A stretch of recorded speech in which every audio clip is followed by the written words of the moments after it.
4 minutes past 8. Welcome back to Sunrise Daily. We'll still have Gusau, who is the special advisor to the governor on media as governor of Borno State.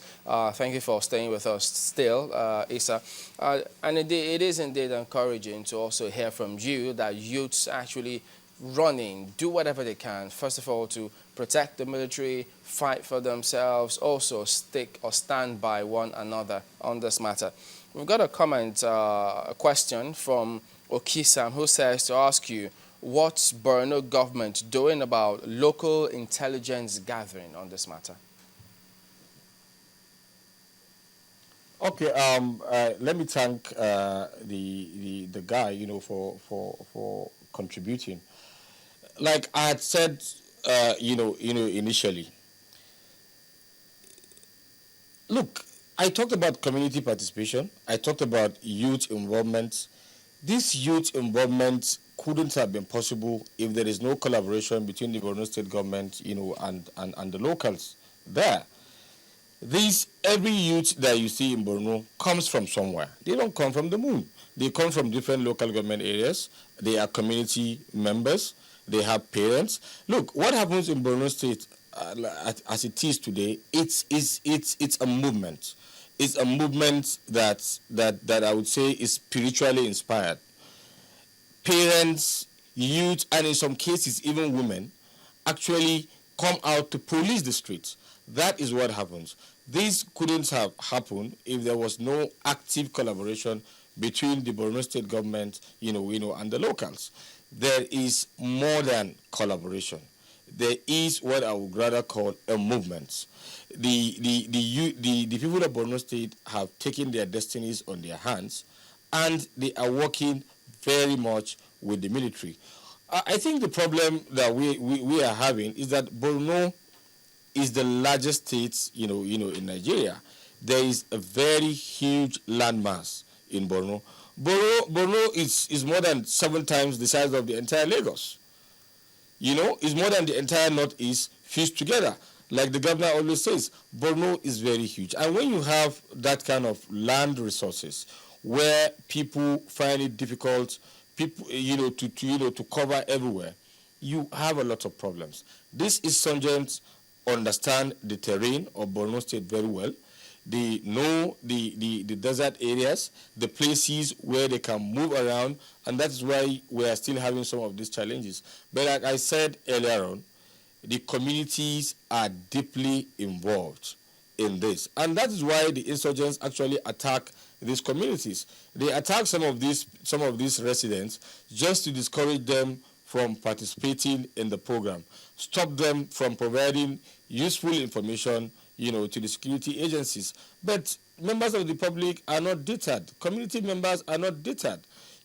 So much is going on. There's so much collaboration between the Borno State government and the community members, and the political elements, interfaces between the military and these community members. And like I said earlier, that was why the defense headquarters once commended the governor of Borno State, Kashim Shettima, for supporting the military with what he called credible information that was processed and turned out to be good intelligence.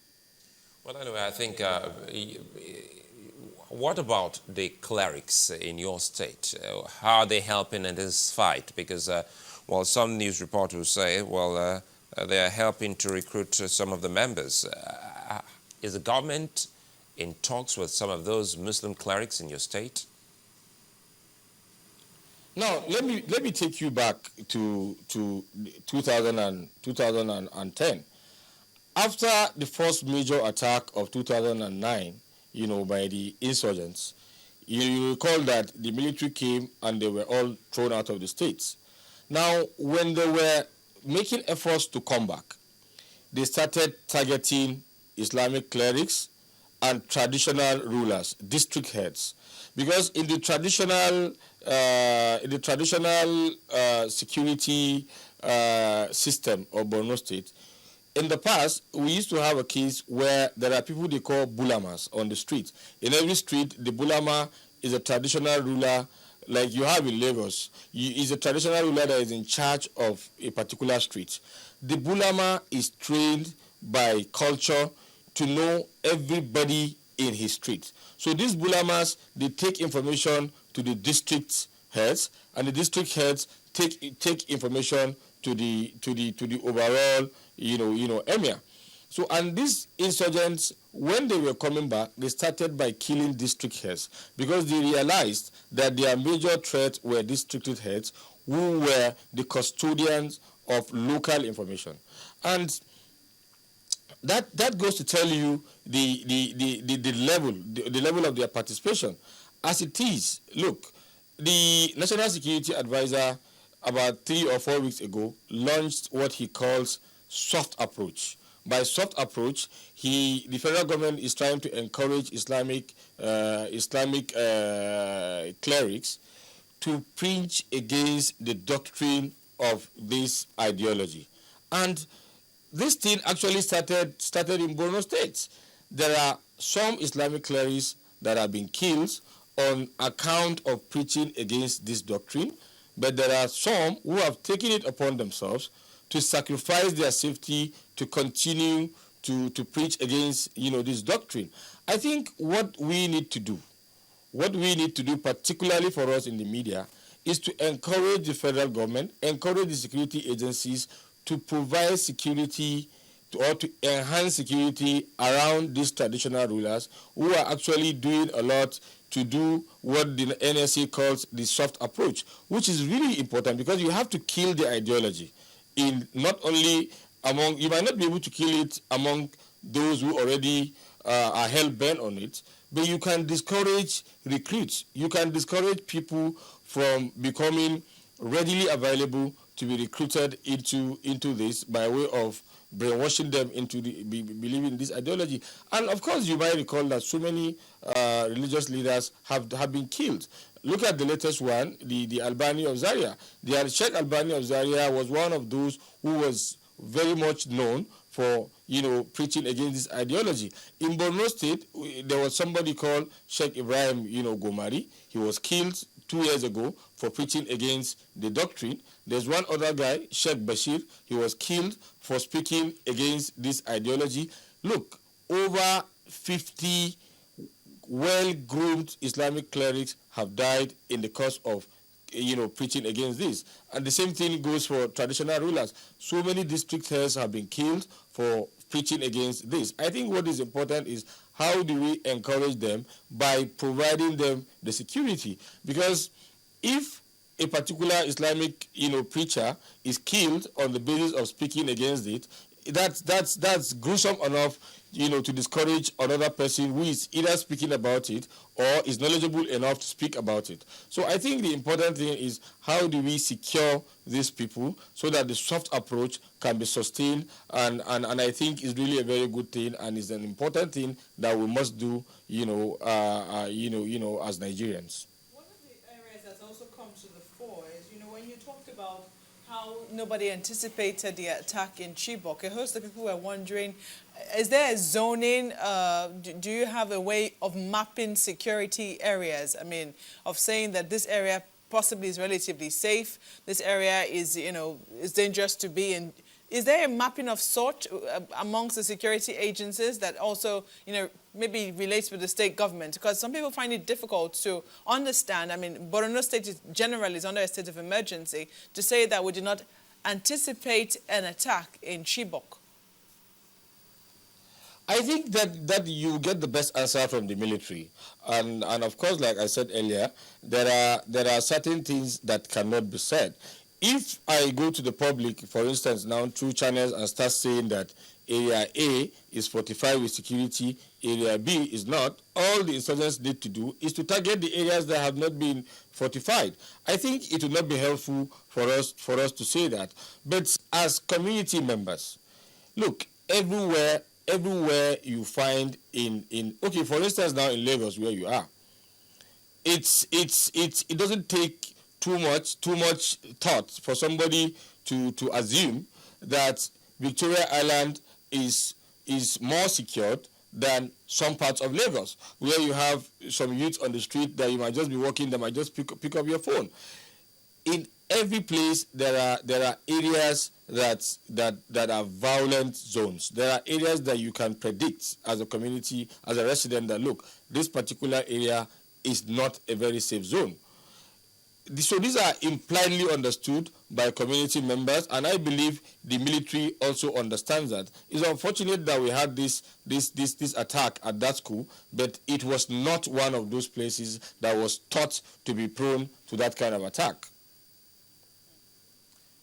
All right, Mr. Gusau, one of the things or comments coming through about those missing and the number is that Borno schools, the tradition then was they just come in and take roll call. So perhaps people wonder, the disputed figure shouldn't have even come up in the first place, but maybe that should be one of the things those schools should also go back and consider when we revisit this kind of matters.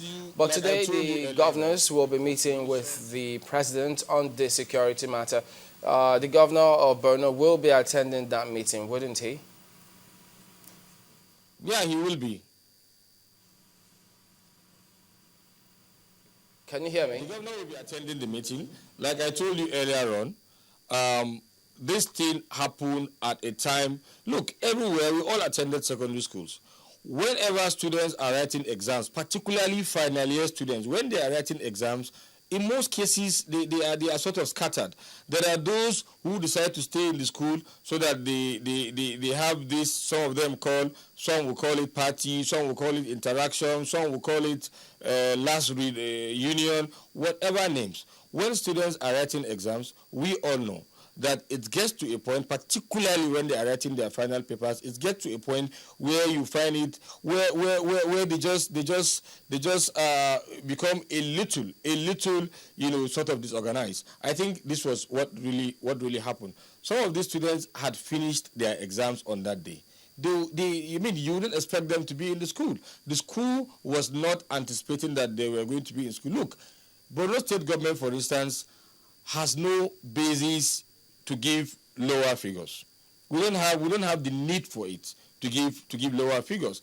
If 234 people have unfortunately been kidnapped, we don't gain anything by saying less than that was kidnapped. Otherwise, we will end up bringing a lot of pressure on ourselves.